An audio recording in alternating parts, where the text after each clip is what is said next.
How to manage notifications on Spotify. Hello guys, in today's video I'm going to show you how to manage notifications on Spotify easy and fast. So all what you have to do is go to Spotify. Now this is the home page as you can see, and then go to the top corner right here and click on this wheel icon. Go down until you find the notification option.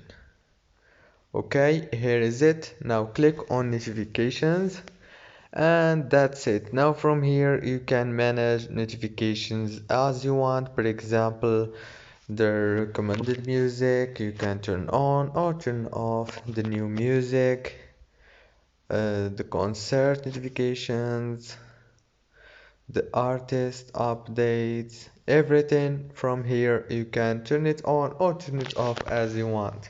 If this video was helpful, don't forget to like and subscribe.